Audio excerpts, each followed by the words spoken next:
నేను మానస గంగం. దేశవ్యాప్తంగా అప్పుడే పార్లమెంట్ ఎన్నికలు ఆల్రెడీ 2 విడతలు జరిగిపోయాయి. ఇంకా 5 విడతలు జరగవలసి ఉంది. మన 2 తెలుగు రాష్ట్రాలలో మే 13వ తారీఖు ఎన్నికలు జరగవలసి ఉంది.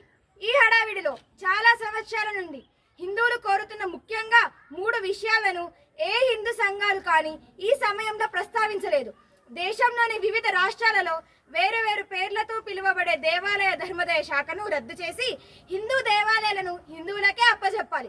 గతంలో మన దేశాన్ని పాలించిన బ్రిటిషర్లు 1863లో రిలీజియస్ ఎండోమెంట్ యాక్ట్ అనే చట్టాన్ని అమలు చేసి మన దేవాలయాలను ప్రభుత్వ ఆధీనంలోకి తీసుకొని దేవాదాయ సంపదలను దోచుకున్నారు. ఆ దోచుకోవటం దాదాపు 160 సంవత్సరాల క్రింద మొదలై నేటికీ కొనసాగుతున్నది.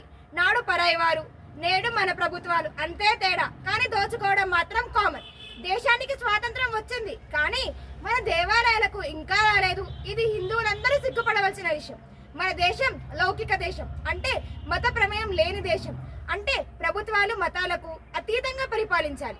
ప్రభుత్వాలు ఎటువంటి మతపరమైన కార్యకలాపాలు చేయకూడదు. దేశంలో ప్రధానమైన మతం హిందూ మతం. కేవలం హిందూ మతానికి సంబంధించిన దేవాలయాలను ప్రభుత్వం తమ ఆధీనంలో ఉంచుకొని నిర్వహించడం ఎంతవరకు సబబు? వేరే మతాల వాళ్ళు వారి వారి ప్రార్థన స్థలాలకు వెళ్ళాలంటే ఉన్న పలంగా వెళ్ళవచ్చు. కానీ ఒక హిందూ దేవాలయానికి వెళ్ళాలంటే జేబులో డబ్బులు చూసుకొని మరీ వెళ్లాల్సిన పరిస్థితి కల్పించాయి ప్రభుత్వాలు. దీని ద్వారా ఎందరో హిందువులను గుడికి రాకుండా ధర్మానికి దూరం చేస్తున్నాయి ఈ ప్రభుత్వాలు. దేవాలయానికి వెళ్ళగానే వాహనాన్ని పార్కింగ్ చేయడానికి టికెట్, చెప్పులు ఉంచడానికి టికెట్, ఫోను ఉంచడానికి టికెట్, దేవాలయంలోకి వెళ్ళనే లేదు అప్పుడే 3 టికెట్లు, లోనికి ప్రవేశించాక అభిషేకం, హారతి, అర్చన, కళ్యాణం, కొబ్బరికాయ కొట్టడానికి, స్వామివారికి నైవేద్యం నివేదించడానికి అన్నిటికీ టికెట్. ఇక ఆర్థిక సేవలకైతే టికెట్, ఆపై జిఎస్టీ. దేవాలయంలో జిఎస్టీ ఏమిటి? చండాలంగా సిగ్గరిపించట్లేదా? చివరిగా ప్రసాదమైన ఉచితంగా ఇస్తారంటే అది లేదు, దానికి టికెట్. మీకంటే మా వీధిలో షావుకారు నయం. సరుకులు కొన్న తర్వాత ఒక చిన్న బెల్లం ముక్కనైనా ఫ్రీగా ఇస్తాడు.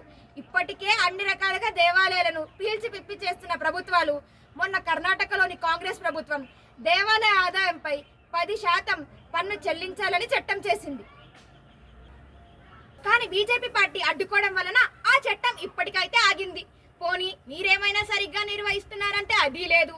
దొంగ టికెట్లు ముద్రించడం, స్వామివారి సేవలో వినియోగించమని ఇచ్చిన భూములను నామమాత్ర ధరకు కౌలుకివ్వడం, దేవాలయ భూములను డబ్బులను ప్రభుత్వ అవసరాలకు వాడటం, అన్య మతస్థులను, హిందూ ధర్మంపై విశ్వాసం లేని వారిని ఉద్యోగులుగా నియమించడం, వచ్చిన భక్తులపై దురుసుగా ప్రవర్తించడం, చేయి చేసుకోవడం, ఇంకా చాలా అక్రమాలు జరుగుతున్నాయి. ఇక రెండవ విషయం, గోవును జాతీయ జంతువుగా ప్రకటించాలి. అప్పుడే గోహత్యలు ఆపబడతాయి. అలాగే దేశంలోని ప్రతి గ్రామంలో, పట్టణంలో గోశాల నిర్వహించడానికి గోవుల మేత కొరకు గ్రామానికి 5 ఎకరాలు, పట్టణాలకు 25 ఎకరాలు స్థలం కేటాయించాలి. ఇంకా మూడవది, గత ప్రభుత్వాలు హిందువులకు వ్యతిరేకంగా తీసుకువచ్చిన రాజ్యాంగంలో మధ్యలో చేర్చిన చట్టాలన్నిటినీ రద్దు చేయాలి.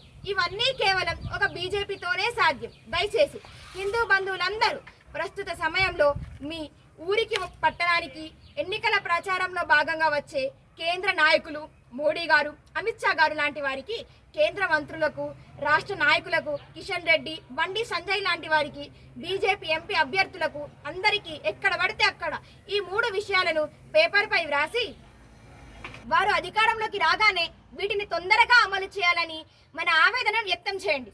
దయచేసి హిందూ బంధువులందరూ వీలైనంత ఎక్కువగా ఈ వీడియోని షేర్ చేసి బీజేపీ పార్టీకి ఓటు వేసి మన హక్కులను సాధించుకుందాం. ఇది ఒక్క బీజేపీ పార్టీతోనే సాధ్యం. అబ్కి బార్ 400 బార్ మోడీ సర్కార్.